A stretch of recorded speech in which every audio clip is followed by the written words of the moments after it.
process our food and acquire our different vitamins, minerals, proteins, and more, our food passes through a system, our digestive system. It is composed by these different organs. The first one is the pharynx. It has two connections. The first one takes the oxygen to our respiratory system, and the other one takes our food from our mouth to our esophagus. The esophagus is a connection between the pharynx and the stomach. For there, it passes the food and liquids. Our stomach secretes acids and enzymes to digest our food. The main function of the small intestine is acquire the 90% of the nutrients that the food has. And the function of the large intestine is absorb the other 10% of the nutrients that the food has. Then we have the rectum. It's the storehouse of the feces. And after that, it passes through the anus that it secretes the feces.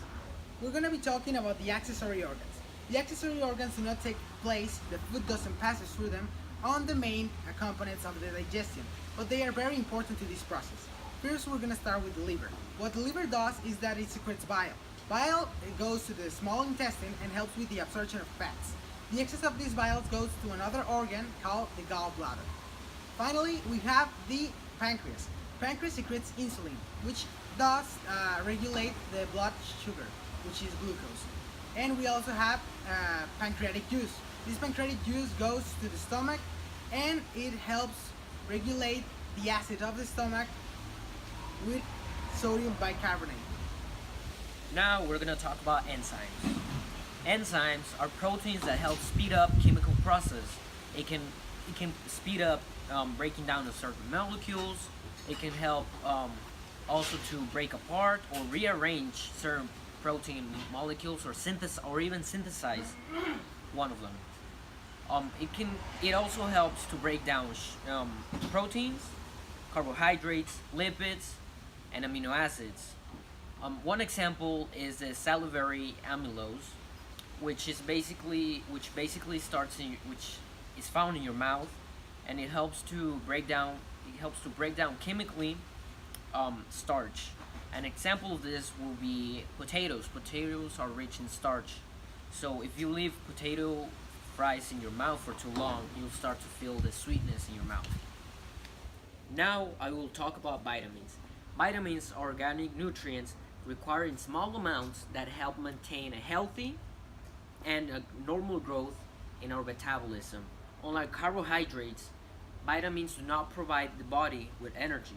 They do help create coenzymes that help speed up metabolism processes. Now I'm going to be explaining minerals.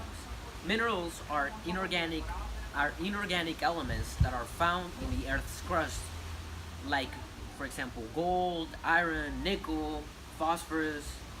There's two kinds of minerals found in our body: trace minerals and macro minerals. Trace minerals are found in our body in small quantities. These are some examples. Trace minerals are also found in our body, but unlike trace minerals, they are in large quantities. Some examples are... Alright, I'm going to be talking about minerals. I'm going to give you examples of minerals and where you can find them. Let's start with the main source. We have fish. On fish we find fluoride. Fluoride prevents tooth decay and helps bone and teeth. We also have iodine. Iodine regulates growth and development. We also have selenium, which plays an important role on metabolism and thyroid function. Finally, we have cobalt, which helps on the absorption of vitamin B12. Next, we have greens. Some examples are: we have vegetables. We have zinc, which helps on the making of proteins and genetic material. We have magnesium, needed for the immune system and to make proteins. We also have calcium, which is important for bone and teeth. We have iron, which helps carry oxygen around the body. And we have manganese. It helps in the production of bones and sex hormones. Or, finally, we have meats and milk. We have on this sodium, which helps the nerve transmissions and muscle contractions. We also have chloride, which is important for fluid balance and stomach acid. We have potassium, which helps in the nerve transmission and muscle contractions. Phosphorus, important for bones and teeth. And finally, sulfur, which helps the body resist bacteria. We also have nuts. With nuts you can get copper, which help you with iron metabolism. Now we're gonna talk about the enzymes involved in the chemical digestion. We have, in case of the carbohydrates, the amyloids. The amyloids initiate the hydrolysis of the starches. It separates the components that a carbohydrate has, thus achieving maltose, maltose, and oligosaccharides. Now, in case of the lipids, we found the pancreatic lipase, we found the cholesterol esterase, and we found the phosphatases.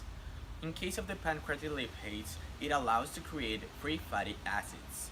The cholesterol esterase, it gives AG products and free cholesterol, and the polyphases produces free AG.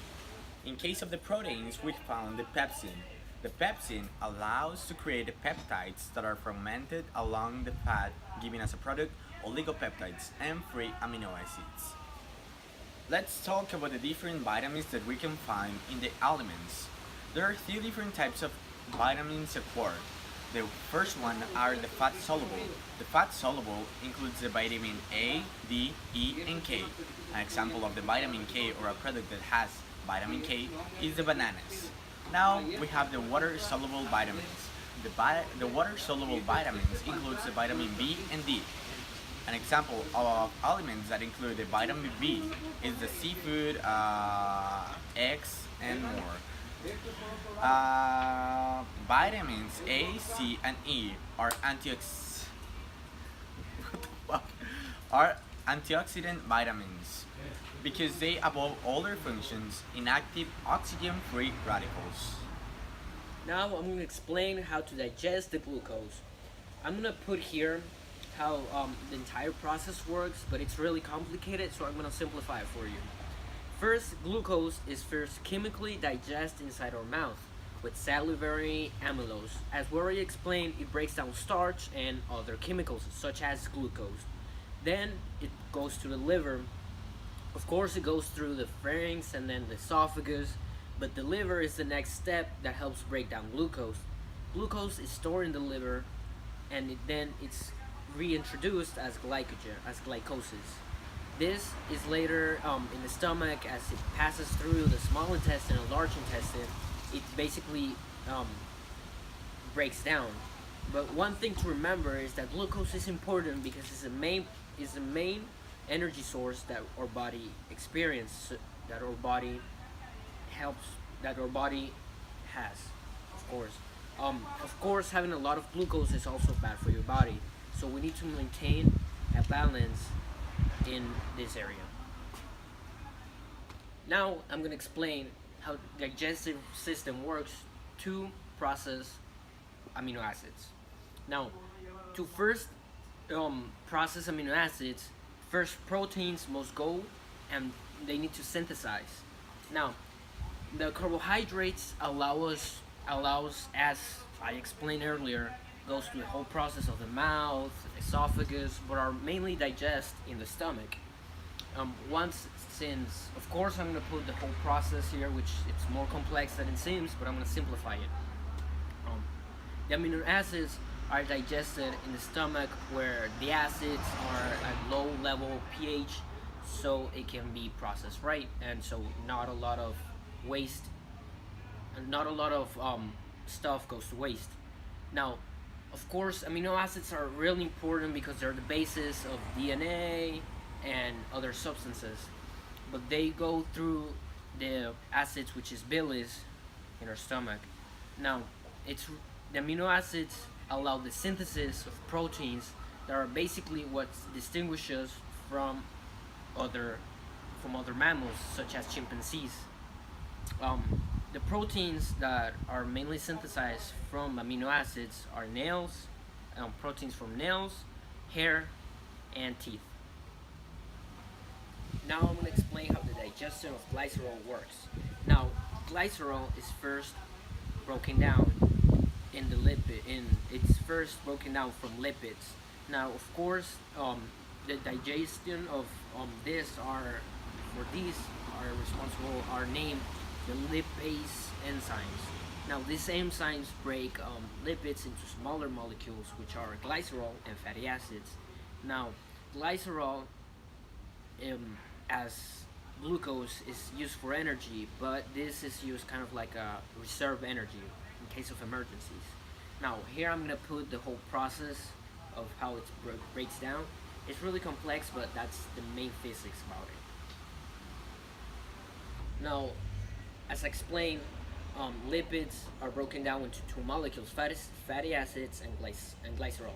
I already explained glycerol, but I'm going to explain the digestion of fatty acids.